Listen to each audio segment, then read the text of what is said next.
why is the SARC currently not active? SARC is currently not active because one member of the SARC believes that you know, dealing with other neighbors is compatible with the practice of cross-border terrorism. Now, we have reached a stage today where we don't think the two can happen side by side. So, if you ask me today, what is holding up SARC? Because do look at this period. If you look at India, Bangladesh, India, Nepal, India, Bhutan, India, Maldives, India, Sri Lanka, India, Myanmar, even India, Mauritius, India, Seychelles, each one of these relationships has grown in the last 5 years. The trade has grown, investments have grown, cooperation has grown. So we want regionalism. We see benefits in it. We think everybody would gain. But the problem we faced when it came to SARC was, how do you deal with somebody in the room who actually is sitting with you on the table by the day and actually sending people over with guns at night?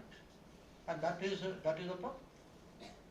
So the RCEP was a different issue.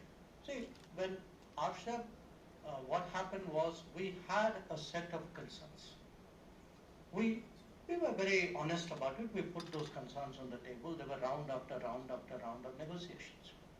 So finally, when it came to joining RCEP, we had to make a kind of a cost-benefit analysis. Is it good for the Indian economy to join, or is it damaging for the Indian economy to join? And here is the challenge for the Indian economy. If you looked at the RCEP partners, the one with the lowest per capita income was India. We are the nation of all the potential partners, we were the one with the smallest producers.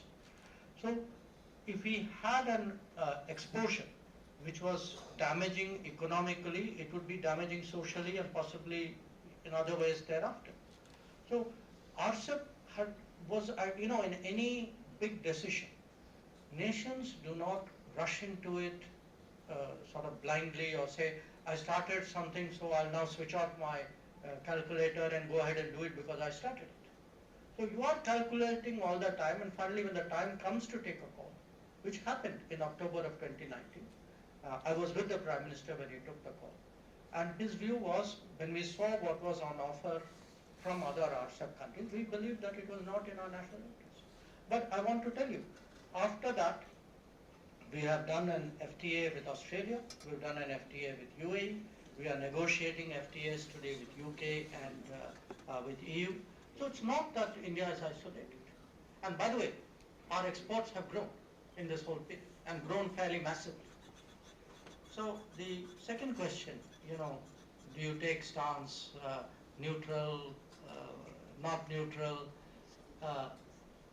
First of all, I would say it's sometimes very useful to take clear-cut stance. Sometimes it's not. Clarity is not always a virtue. There are situations when you don't want to be clear, when you actually have, concerns and interests which may pull you in different directions, or where you don't want to show your hand very openly in public. So as we get, as our stand matters more to the world, and that is also part of the rise of India, we will come under pressure. There will be countries who have never taken a clear stand on our problems, asking us to take a clear stand on theirs. But, that is their diplomatic skill or diplomatic effort. So, for us today, when we look at the world, I think there are multiple levels you work with. The most basic is, what is in the interest of your people? What is your national interest? The next level you can say is, if you have friends and partners, where are their interests, how much do you accommodate them? The next level would be, if there are big issues or principle at stake, how do you reconcile, the bigger issues with the immediate issues of interest? So diplomacy is about finding a balance.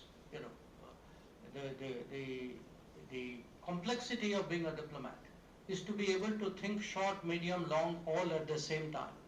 Different domains at the same time, multiple players at the same time, and then try and distill all of this into a clear-cut or not clear-cut position